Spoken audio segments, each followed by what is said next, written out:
Okay, we are recording this session, and I saw your post in the group about PTE problems. So, what exactly you need help with? With fill in the blanks, right? Filling the blanks, writing and reading. Fill in the blanks, reading and writing. So, are you practicing before? PT for masters, Australia. Okay, okay. But are you practicing a mock test for PTE reading writing? Yes, Can I you show you. Yeah, yeah. Just show me your results. You can send the link on the WhatsApp, or you can share the screen here.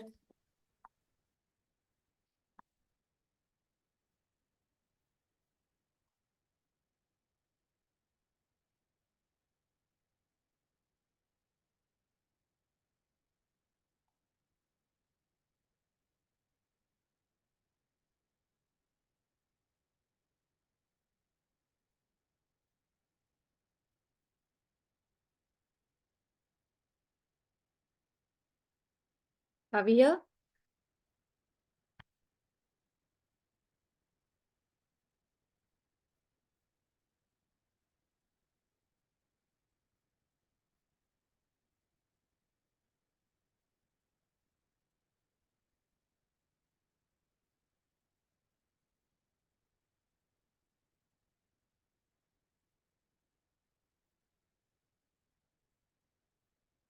Hello? Okay. You have sent me a photo. No, no, no. Don't send me the photos. Send me the link where you have taken the test. Under it, there will be a button which will show share results. Click on it and then send it to me. Don't show me the picture.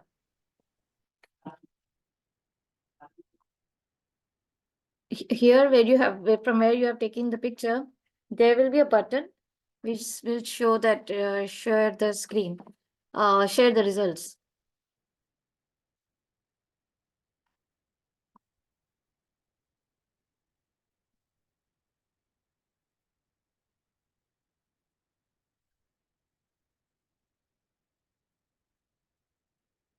This way.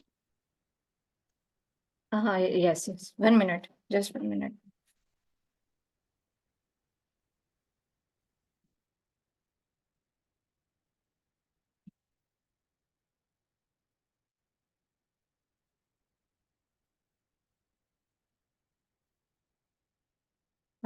Just a second. Okay. Anyways, while I'm opening the file, how are you practicing? Like, how do you attempt your reading, writing, fill in the blanks question? What exactly you do? What is your strategy? I see use grammar, collocation, but I Okay. And do you read the whole paragraph? yeah, sometimes. No need to read the whole paragraph. I know it's not a good thing to tell that don't to read the whole paragraph, but because the time is very less, so Yeah. so it's just to concentrate on the line which actually has the blank in it. I'm looking at your reading section. I'm sharing the screen. Can you see it? Mm. Okay. So you have scored 52 and your desired score is 65, right? For masters. So see, your fill in the blanks reading, writing first is very good, no issue. Second is okay, fine. It's not that bad. I will not say it is very bad. Sometimes I get good marks, or sometimes I get only 4 or 2. Yeah, this is Or because if the question is easy, then you are able to score it. If it's not, now let me tell you something. I don't want to scare you, but in the real Pearson exam, the reading part is very difficult. It is even difficult the questions than the questions that appear in app uni. App uni is difficult, but it is not that difficult. Real exam, the question is very difficult. The blanks that usually come in the exam are so difficult. You Even I didn't knew the meanings. I am a PhD, but even there were some words which I wasn't able to understand. I didn't know the meaning to it because it was a very tough vocabulary. So for reading, it's very important that you know the grammar rules, and you also need the vocabulary. And most important part when you're solving the fill in the blanks reading writing portion, make sure that the answer that you are choosing should make some sense, like it is correct grammatically correct. मतलब अगर मैं उर्दू में आपको समझाऊं, उसमें ये कहूंगी कि जब आप ब्लैंक चूज कर रहे हो ना, तो थोड़ा चूज करते वक्त ये ध्यान रखें क्या वो बात सुनने में ठीक लग रही है कि नहीं। मतलब ये नहीं देखना कि हमारा दिल कर रहा है कि जी ये आंसर ठीक होगा, नहीं, वो आंसर चूज करें। आप उसको चूज करते हुए ये ध्यान में रखें कि कानों को ये जो जुमला कंप्लीट हो रहा है, ये कानों को सही लग रहा है कि नहीं लग रहा है। क्योंकि कभी कभी अगर आपको ग्रामर नहीं आती, वोकैबुलरी नहीं आती, और अगर आप ऐसा वर्ड चूज कर रहे हो कि सुनने में ऐसा लग रहा है कि ये तो सूट नहीं कर रहा, सेंस नहीं कर रहा, मतलब कोई कोई तुक नहीं बन रही, तो भी वो आप बड़ा हेल्पफुल है अगर आप फिगर इट आउट कर लेते हो कि ये बात तुक तुक नहीं कर रही, ये लफ्ज जो है वो यहाँ सूट नहीं बैठ रहा, सेट नहीं हो रहा। ठीक है, for example, if I give you, let's do a, okay, reading part. Let me see other things also where you are weak. And this is multiple choice, multiple. Here you're fine. Okay, this is, oh, okay. Your read aloud reorder is also not good. Reorder is also very important. It is a very, usually people say that वो कहते read order को इतनी अहमियत ना दें, but I say you should give importance to it because it gives you 6 marks. 6 marks is not a joke, and your reorder is not good. Your fill in the blanks reading is also not that good. It's fine, but it's not that good. Hmm. You need to work hard. Okay, we will do 2 sample questions from reading, writing, and I will try to help you how to go through it. Okay, let's do some questions. Here is a question. Let's open this one. Can you see the screen? Yes. Okay. Let's first we will do it together, then I will give you a question and you solve it yourself. Whenever you are solving a question, make sure while you are practicing, don't worry about the timer right now. In real exam, obviously you have to make sure take care of the timer because the reading is part is very difficult from all, and also the test time is very less. There is just 30 minutes for reading part and it is very difficult. So you have to manage your time. You have to make sure that the fill in the blanks reading writing part, each question you are able to solve it in 2 minutes. But while we are practicing, I will make sure कि अभी आप ये कोशिश करें कि आपके answers ठीक आ रहे हो। अभी आप टाइमिंग की परवाह ना करें। फिर आहिस्ते आहिस्ते जब आप कॉन्फिडेंट हो रही हैं कि आपको सॉल्व करना आ गया, तो फिर टाइम मैनेज करना सीखें। Have you booked your test exam?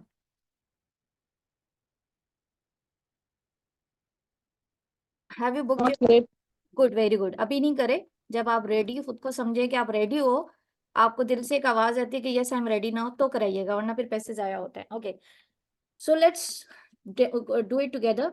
Art is everywhere but many people, usually जो पहली लाइन होती है ना, वो जरूर पढ़ा करे, चाहे उसमें फिल इन द ब्लैंक्स है या नहीं है, उसको जरूर पढ़े। उसमें असल कहानी पहली लाइन में, पहली और लास्ट लाइन हमेशा बहुत इंपॉर्टेंट होती है। So art is everywhere, but many people feel like they don't understand it. They may wonder what the artist is trying to say or how to dash to a painting or a sculpture. ठीक है, अब आपने line पढ़ ली, आपको नहीं पता क्या है, and say how to, तो आपको ये लाइन समझ आई है कि किस चीज के बारे में बात हो रही है?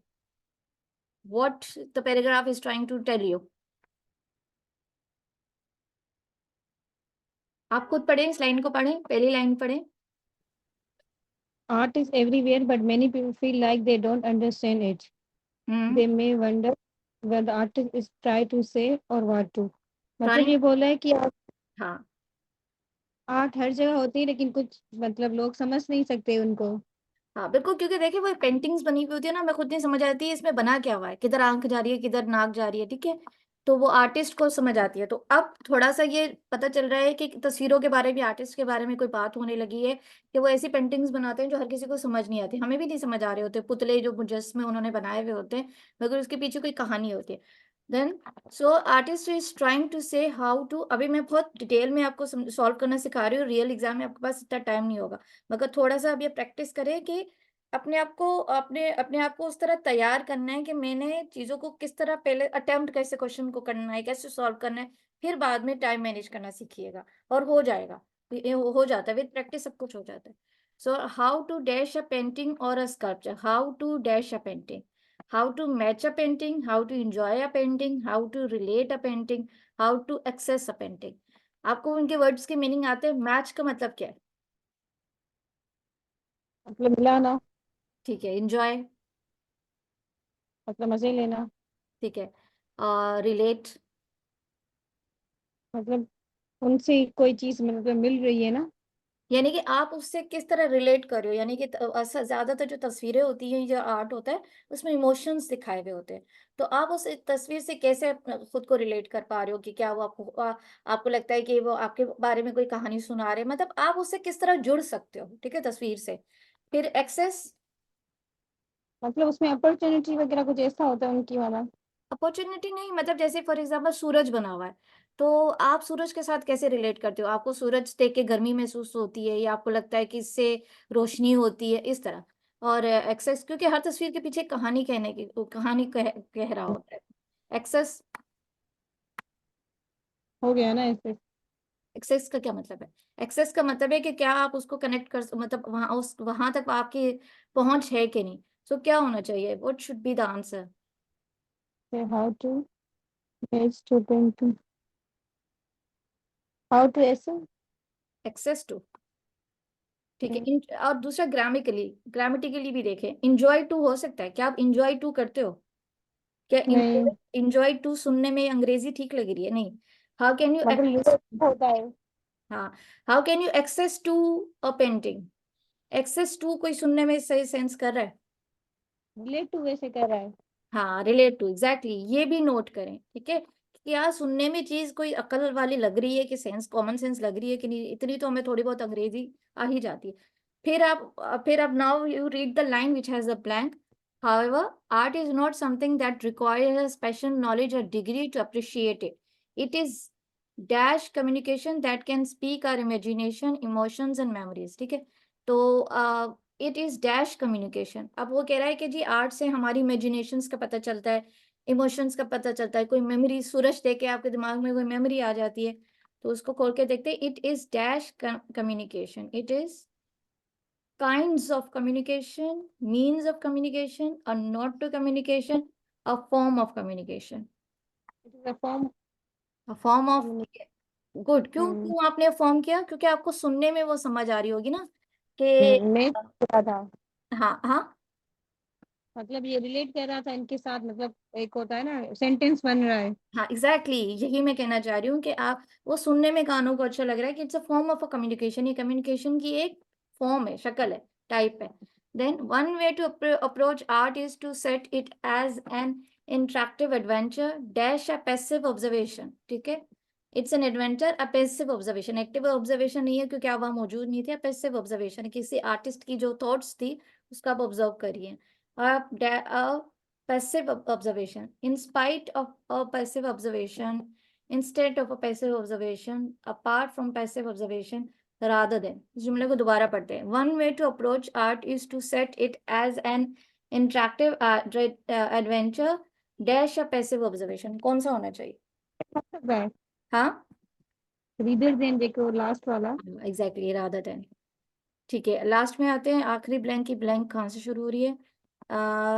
Try to spend some time with it and dash the details, colours, shapes and textures, ठीक है। Try to sum and dash the details, connect the details, notice the details, forecast the details, cause the details.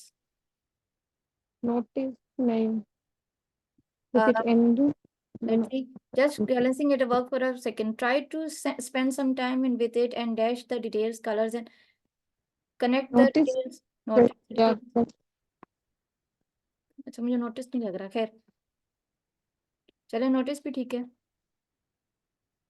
Good, ठीक है, सारे सही हो गए। और ये हेल्प से हम लोगों ने किए इन चीजों को समझ के। और नोटिस भी आपने बताया, मैंने कहा मुझे तो नहीं लग रहा। क्यों? क्योंकि जाहिर सी बात है, आपने जुमलों का तुक बनाने की कोशिश की होगी, राइट। तो इससे पहले आप इसी तरह करते हो या? आप, मतलब कभी कभी देखो चार ही सही हो रहे, कभी मतलब किसी किसी में बुकेब इतनी मुश्किल हो जाती है, जो वर्ड समझ नहीं आते, उसमें मसला ज्यादा होता है। बस बुकेब, बुकेब का मतलब ऐसी कोई है जो पीटी की बुकेब हो। देखिए, ये फिलहाल तो है ना कि ऐसा लगा, आपको लगा इजी है, इजी नहीं थे, ये पैराग्राफ अच्छा खासा मुश्किल था, वर्ड्स इजी थे, मगर जो हाँ मतलब स्ट्रक्चर था हाँ, मुश्किल था।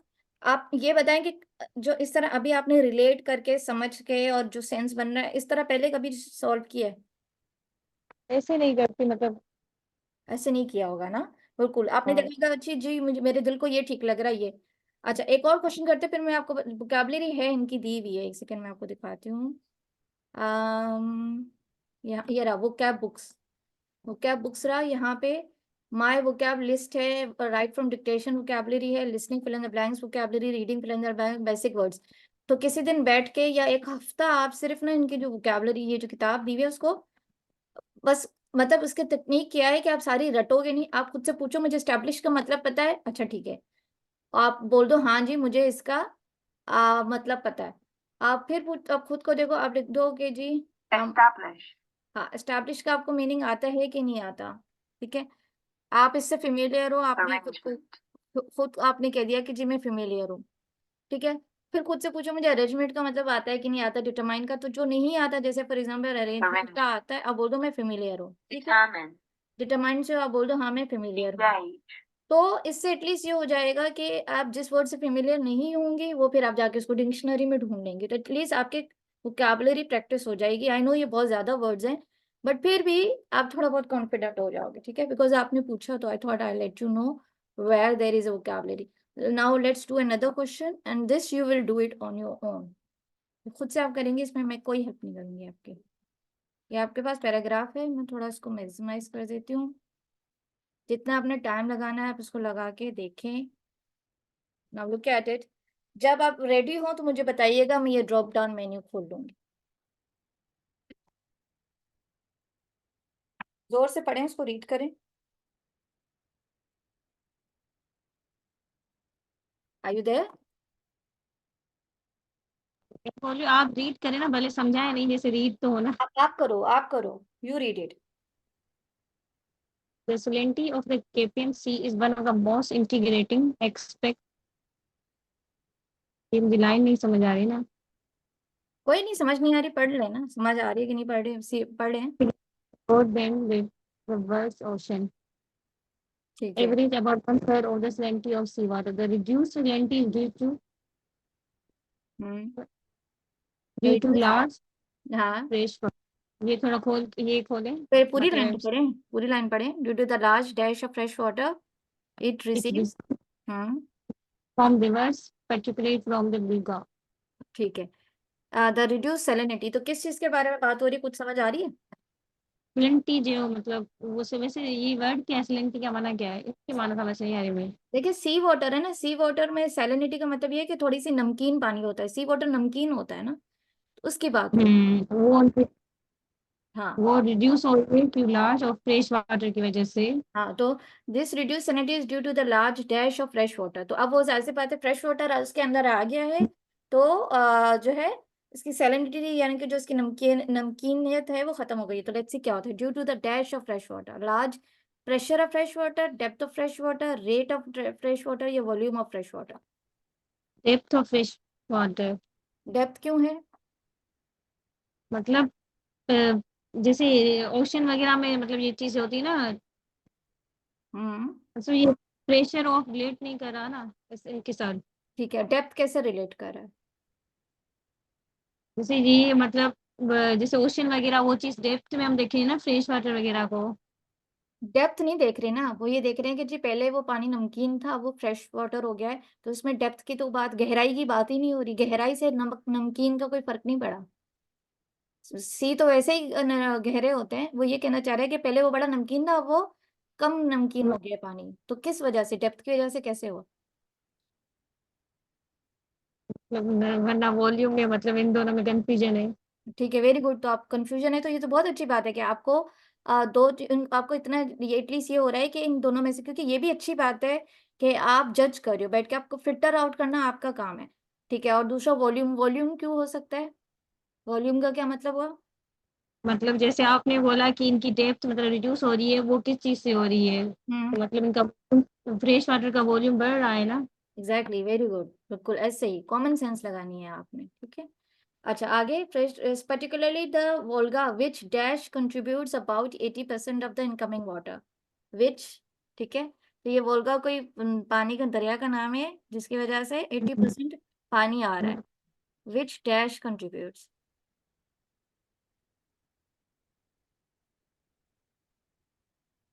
कुछ मतलब इसमें ग्रामर भी देखेंगे ना, जैसे स्लाइटली तो एग्जैक्टली एग्जैक्टली ग्रामर भी है।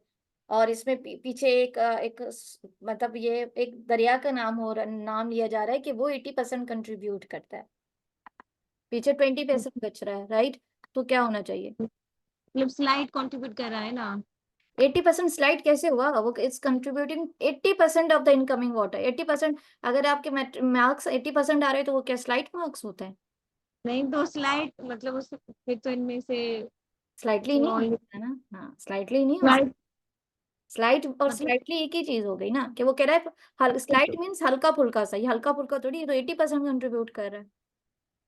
कुछ नॉनली लोनली कंट्रीब्यूट का मतलब अबाउट क्या हुआ? लोनली का मतलब क्या हुआ? अकेला। तो आप लोनली का मतलब अगर आप अकेले बैठे हुए हो, अभी आप कमरे में अकेले बैठे हुए हो, मैं अकेले बैठे हुई हूँ, ठीक है, तो मतलब उसका उसका उसका ग्रामर सेंस कुछ और है लोनली का। कुछ अलोन मुझे इसमें अलोन होगा कंफ्यूज। कि वो सिर्फ ये वाहिद दरिया ही 80% पानी दे रहा है।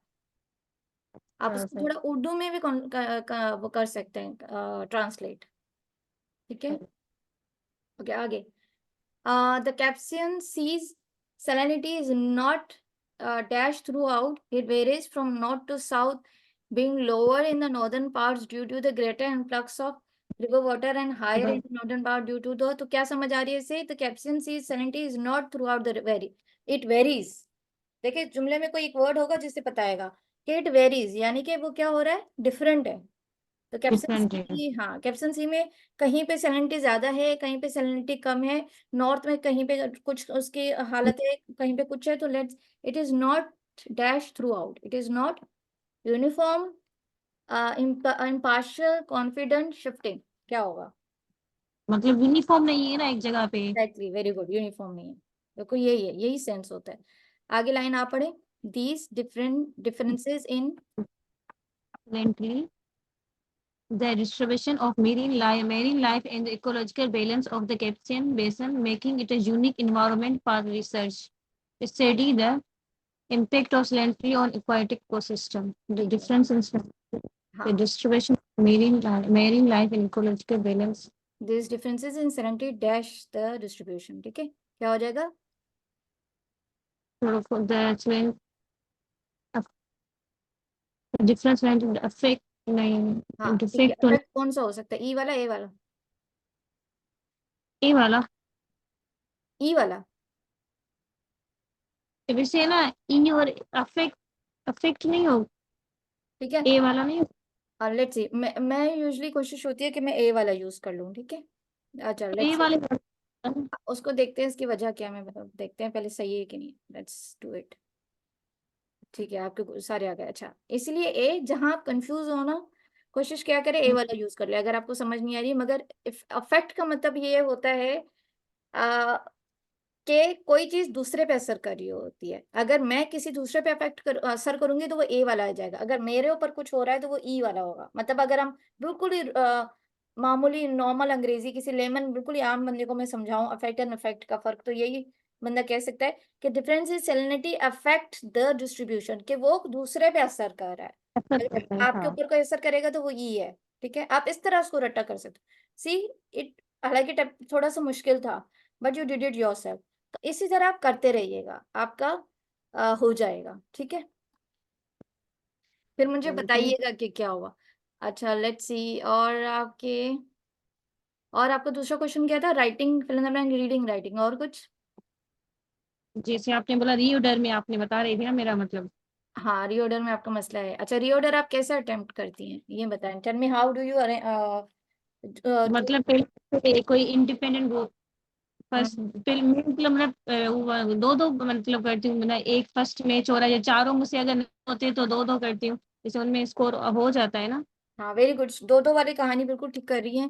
लाइक सबसे पहले you have to find out an independent sentence. एक दफा फाइंड आउट कर लिया ना, उसको छेड़े नहीं। बाद में क्या होता है, जब हम करने लगते हैं तो हमें लगता है अच्छा ठीक है, पहला जो हमने चूज किया था वो शायद हमने गलत किया, क्योंकि आपने बड़ा सोच समझ के पहला सेंटेंस चूज किया हुआ होता है, उसको छेड़े नहीं। उसको चूज कर लिया, then try to find a sentence which is connecting with the first sentence. वो एक पेयर बन गया, उस पेयर को बना के छोड़ दिया, अब उसको नहीं छेड़े। पीछे जो दो लाइनें बची वो ऑटोमेटिकली पेयर बना लेंगी, उससे आपका टाइम बच जाएगा। Let's see this. Over time street food has gain popularity among all social classes. ये भी नहीं लग रहा पहला, क्योंकि ओवर टाइम जैसी चीज आ गई है। एज अ रिजल्ट ये भी नहीं होगा, रिजल्ट आखिर में आती है। और इनिशियली, वाला अच्छा फोर वाला, street food has become a global phenomenon reflecting the diversity of culture and cuisine. हो गया, ठीक है, अब आपने इसको छेड़ना नहीं है। आगे फिर स्ट्रीट फूड मतलब इज वेरी इनिशियली मतलब थर्ड वाला या कोई एक थर्ड वाला, initially it was a way to low income individuals to afford meals, ठीक है। फिर फिर थर्ड वाला कौन सा ये वाला ओवर टाइम वाला। ठीक है, और एज अ रिजल्ट, ठीक है, बन गया ना। आप सिर्फ कोशिश करिए कि पहले जो पैर है ना वो बन जाए, दूसरा ऑटोमेटिकली बन जाएगा। इट्स सबमिटेड, गुड हो गया, ठीक है। अच्छा, अगर कोई 5 लाइनें आ रही है ना, उसकी ट्रिक ये होती है, आपने पहला पैर बना लिया, राइट, फिर आप दूसरा पैर बनाने की कोशिश करें तो 4 लाइनें होगी। जो 5वीं लाइन होती है, फिफ्थ लाइन, या वो दो पेयर्स के बीच में आएंगी या बिल्कुल ही आखिर में आएगी। सही। ठीक है, दो पेयर्स बन गए अगर कोई 5वीं लाइन है। अब आपके ये ऑटोमेटिकली पेयर्स बने। अगर कोई एक 5वीं लाइन है, अब आपने उसको 5वीं लाइन को भी फिट करना है, तो वो कहाँ फिट करें, या तो वो दो पैराग्राफ्स के बीच में आएगी, देखिएगा कि वो सेंस करिए कि नहीं। देखिए अंग्रेजी टेस्ट में ना सेंस बहुत इंपॉर्टेंट चीज है। अगर जुमला सेंस नहीं करता ना तो आपका फायदा नहीं है टेस्ट देने का। अगर आपको सेंस सेंस नहीं, जाहिर सी बात है, एक लैंग्वेज टूटी फूटी तो कोई भी बोल लेता है ना, जैसे वो किसी को अंग्रेजी नहीं आ रही होती, वो टूटी फूटी बोल रहा होता है, मगर उसके बाद सेंस नहीं कर रही होती, तुक नहीं, समझ नहीं। उसको पता होता है कि जी जो रोने की अंग्रेजी क्राई है, मगर अगर वो सेंटेंस सही नहीं बोल रहा तो उसकी बात समझ नहीं आ रही होती। ठीक है, उसको मीनिंग्स पता है मगर सेंटेंस नहीं पता। तो 5वां जो लाइन है वो आप या तो दो पैर्स के बीच में एडजस्ट करेंगे या बिल्कुल ही आखिर में एडजस्ट करेंगे, और कहीं वो नहीं जाएगी, क्योंकि आप पैर ऑलरेडी बना चुके हैं, आपने पैर्स को छेड़ना नहीं है। Done? Do you understand what I am trying to say? हाँ अब समझ आएगा। ठीक है, गुड। अच्छा, दूसरा आपका रीडर लाउड बात करेंगे आप। हाँ, अच्छा, रीड अलाउड कर लेते हैं, क्योंकि मुझे आप जब पढ़ रही थी मुझे लग रहा था कि आपके ना रीड अलाउड में आपकी रीडिंग स्पीकिंग में है। क्योंकि एक मिनट, आपके जो टेस्ट को देखते हैं तो आपने मुझे भेजा है, नहीं होगी शायद। एक सेकेंड, जो आपका टेस्ट आपने भेजा था,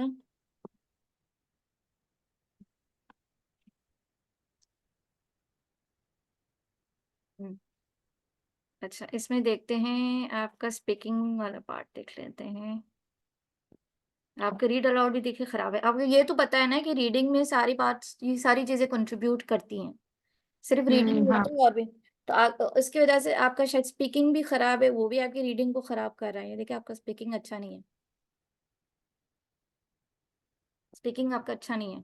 आप उसकी एक वजह ये हो सकती है, मैं बगैर देखे बता सकती हूँ, कि आप लैपटॉप पे कर रही हो ना, शोर होगा, उसकी वजह से आपके रेड रेड बहुत ज्यादा आ रहे होंगे। ये देखो, ये जो सारे रेड रेड आ रहे हैं ना, ये जब आप कंप्यूटर पे बोलते हो तो वो एको करता है वॉइस, एको करता है, वो आपका वॉइस पिक नहीं कर पाता, तो वो आपको रेड रेड दे देता है। तो आप मतलब मैं, ये अच्छी सजेशन नहीं है, मगर मैं ये करती हूँ कि मैं सेलफोन पे स्पीकिंग का जो पार्ट होता है ना वो मैं सेलफोन पे करती हूँ, क्योंकि हमारे जो सेलफोन के माइक्स है ना, स्पीकर है, वो उसमें एको नहीं होता। हम दूसरे से बात कर रहे होते हैं ना, उसको एको नहीं जाती, उसके स्पीकर्स बड़े अच्छे होते हैं। तो जो सिर्फ स्पीकिंग, किसी दिन ना बैठ के स्पीकिंग का मॉड्यूल सेलफोन पे कीजिएगा, आप देखिएगा आपके मार्क्स में डिफरेंस होंगे। मैं हेडफोन्स भी लगाती हूँ लेकिन स्पीकिंग मतलब मैं स्पेशली रीड अलाउड में नहीं आता, जैसे रिपीट सेंटेंस में फिर भी मतलब 80 85 कभी कभी गंदा आ जाता है उसमें मतलब वो इसलिए कि हो वो जाता है। उसमें कंटेंट थोड़ा है ना, एक लाइन है, एक लाइन में आपकी आ जाएगी। जो बड़ा पैराग्राफ है वो आपको तंग करेगा। हेडफोन्स वगैरह ना लगाएं, हेडफोन्स हमारे बिल्कुल ही खराब होते हैं, वो इतनी अच्छी क्वालिटी के नहीं होते। वहां पे जो होते हैं वो बड़े महंगे वाले होते हैं। मैंने खुद हेडफोन भी खरीदे महंगे, फिर भी कोई फर्क फायदा नहीं हुआ, फिर भी मेरे मार्क्स नहीं आ रहे थे, क्योंकि जो उनके पास चीजें पड़ी हुई है ना वो बहुत अच्छी क्वालिटी की होती है। तो इसमें आप खर्चा करने की जरूरत नहीं है हेडफोन्स वगैरह पे, मैंने बहुत खर्चा किया था, नो नीड। तो आप जो है ना, आप पहले एक्सपेरिमेंट करें, लैपटॉप पे ना करें, सेल फोन पे एक रीड अलाउट करके देखिए, आपको देखिएगा डिफरेंस आएगा। तो ये रेड आपका कम हो जाएगा। पहले आप कोशिश करें अपने रेड कम करने की कोशिश करें, रेड कम होंगे आपका रीडिंग पार्ट अच्छा हो जाएगा। रीड अलाउड था, मैं सारे आपके रीड अलाउड के जो भी क्वेश्चन है वो देख के आपको एक ओपिनियन दे देती हूँ कि क्या क्या मिस्टेक्स कर रही हैं आप। अच्छा, रीड अलाउड वे हो गया।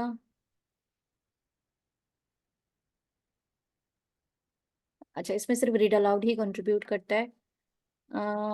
रीडिंग का मैंने, दूसरा राइटिंग का देखते हैं। राइटिंग समराइज रिटन टेक्स्ट, ये आपका, इसमें मैं आपको देख लेते हैं क्या मिस्टेक कर रही हैं। ग्रामर मिस्टेक्स कर रही हैं।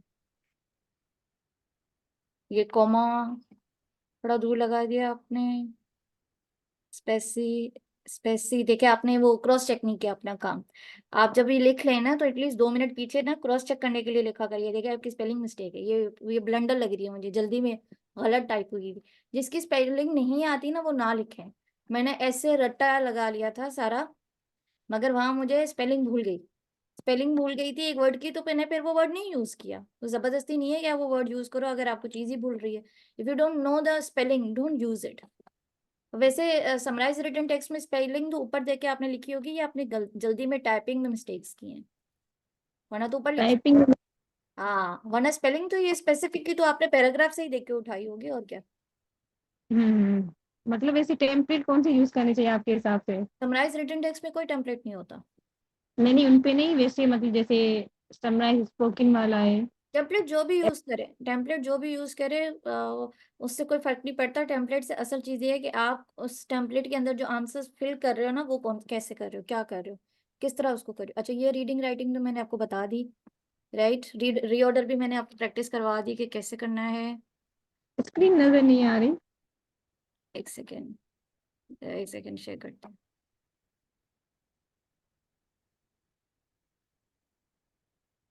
अब आ रही? हाँ भाई। ठीक है, रीडिंग राइटिंग भी मैंने आपको करवा दिया है। मल्टीपल चॉइस क्वेश्चंस आपके ठीक है, इतने बुरे नहीं हैं। मल्टीपल चॉइस क्वेश्चन में एक ये ट्रिक होती है कि जो सबसे बड़ा आंसर है यूजुअली वो आंसर ठीक होता है। और कोशिश करें एक ही आंसर चूज करें, ज्यादा ना करें। मल्टीपल है मगर एक को चूज करके आगे निकल जाए। ये आपने दो दो किए हुए सी और ई, तो ये ना करें, क्योंकि वैसे ही तुक्के लगा रही है ना, तो आपको आंसर नहीं आता, तभी आपने तुक्के लगाए। तो जब आंसर नहीं आ रहा तो एक आंसर चूज करें, कोई एक जो आपको लग रहा हो। और उसमें यूजली जो सबसे लंबा आंसर होता है, मोस्ट 70% टाइम ऐसा होता है कि जो सबसे लंबा आंसर होता है वो आंसर ठीक होता है, क्योंकि उसमें ज्यादा इन्फॉर्मेशन दी हुई होती है। उस लंबे आंसर को चूज करें, आगे निकल जाए। ये दो दो चूज करने की जरूरत नहीं है। वो मल्टीपल का मतलब आई नो है कि एक से ज्यादा, बट ना करें, छोड़ दें। मैंने भी नहीं किए थे। रीऑर्डर का मैंने आपको समझा दिया था। अच्छा जी, यहाँ पे आते हैं क्योंकि टाइमिंग्स खत्म होने वाली है। Fill in the blanks reading, ये भी आपका है क्योंकि आपको इसके मीनिंग्स नहीं आते थे, हम्म इसीलिए गलत है। तो मीनिंग नहीं आती ना, तो फिर वो सेंस वाली बात वाले जुमले उठाएं। अभी आई एम श्योर आप जब करेंगी ना, अगर जो सिस्टम मैंने बताया था कि जुमला सुनने को अच्छा लग रहा है कि नहीं, जब वो टेक्निक रख के आप करेंगी ना, तो आप देखिएगा आपके आंसर्स ठीक हो रहे होंगे। ओके। मैं ट्राई करूंगी 1 वीक ये वाला, फिर आपको इन्फॉर्म करूंगी। हाँ ठीक है, और ये मैंने आपको ये भी बता दी। मल्टीपल चॉइस क्वेश्चन में भी यही करें। जो सबसे लंबा वाला आंसर है, वो आंसर यूजली ठीक होता है। यहाँ पे देखिए आंसर सी सबसे लंबा नहीं है, मगर ये है कि कोई एक चूज करे और आगे निकल जाए। ठीक है, हाँ बस ये मैंने आपको सारे बता दिए। ठीक है, अभी वैसे भी सेशन एंड होने लगा है। और कोई सवाल पूछना है तो पूछें। मत- हाँ, इनमें ही मसला हो रहा था ज्यादा। ठीक है, गुड। नाउ असल में the thing is, if you are doing an exam and you are not getting marks, please try to change your strategy. कि किस तरीके में कुछ कुछ और तरीके से उसको अटेम्प्ट करके देखो, वहीं अटके ना रहें। कुछ उसको अटेम्प्ट करने के तरीके सोच लें, या नेट पे देख लें, डिफरेंट लोगों की वीडियोस देख लें, नेट पे सवाल पूछ लें मैं कैसे कर सकती हूँ, उसको कैसे इम्प्रूव। क्योंकि करना आपने खुद ही है, परफॉर्म आपने खुद ही करना है। और कोई आपके भी यहाँ पे परफॉर्म, अपने आप को चेंज भी आपने खुद ही करना है। बाकी सिर्फ आपको गाइड कर सकते हैं। जैसे लास्ट में राइट फ्रॉम डिक्टेशन, मतलब उसमें मतलब लोग बहुत बोलते हैं कि ना, जैसे सुनो उनका पहला वर्ड जो कि फर्स्ट अल्फाज है ना वो लिखा करो। हाँ, इनिशियल। लेकिन वो, हाँ वो मुझे समझ नहीं आती। मैं तो मतलब ऐसे वो सारा सुनती हूँ फिर लिखती हूँ। नहीं नहीं, वो हो जाएगी। You have to do a practice. लाइक उसका वही कहना चाह रहे होते, जैसे मैं अगर कहूँ आई एम अ स्टूडेंट, तो आई का हम्म, आप आई लिख दो, एम का ए लिख दो, स्टूडेंट का एस लिख दो, और गौर से सुनो स्टूडेंट कहा है या उसने स्टूडेंट्स कहा है। अगर आपको नहीं समझ आई उसने स्टूडेंट कहा है या स्टूडेंट्स का है, आप दोनों वर्ड्स लिख दो। वो कहते हैं ना एक्स्ट्रा मतलब एक्स्ट्रा वर्ड्स लिख सकते हो। एक्स्ट्रा वर्ड्स का मतलब ये होता है कि अगर आपको समझ नहीं आया कि उसने वीक कहा है या वीक्स कहा है, तो आप दोनों लिख दो, ये मतलब होता है। ये नहीं होता कि कुछ भी आए ऑल फॉल आप लिख दो एक्स्ट्रा वर्ड्स में। और मतलब ऐसा एक्स्ट्रा एक्स्ट्रा वर्ड्स हम कितने लिख सकते, कोई लिमिट है क्या? कोई बोले तो सिर्फ 2 ही लिख सकते हैं। नहीं, मुझे याद नहीं आ रहा है क्योंकि वहां पे आपको पता नहीं चलता, बट मैंने ये नोट किया था कि वहां एक हद तक आप वो एक्स्ट्रा वर्ड्स लिख सकते हो, फिर आगे वर्ड टाइप ही नहीं कर सकते हो आप। मतलब 2-3 तो हो लिखते हैं, इतने तो अब नहीं कोई लिखता, मतलब 2-3-4 मतलब ऐसे ही होता एग्जैक्टली, है। इतना टाइम भी नहीं बचता है कि आप बैठ के इतने ज्यादा लिखे। वो ज्यादातर if you get confuse that if he said have कहा था या हैड कहा था या हैज कहा था, तो फिर आप लिख लो। मगर किसी ने मुझे ये एक बात लिखी हुई थी कि राइट फ्रॉम डिक्टेशन में आकर में ना आप कोई अ द एन लिख दो, उसकी जरूरत नहीं है। No need to. एक्स्ट्रावर्ट का मतलब ये नहीं है कि सिर्फ वो कहानी खाता पूरा करना है, ऐसा कुछ नहीं है। हाँ, आप कंफ्यूज थे कि उसने स्टूडेंट कहा है या स्टूडेंट्स कहा था, हिज कहा था या हर कहा हर्स कहा था, कंफ्यूज हो गए तो फिर आप लिख सकते हो। सही। Thank you so much. No problem. ठीक है, सेशन हम एंड करते हैं। Best of luck for your exam. Thank you. Okay okay, bye. अल्लाह। हाफिज।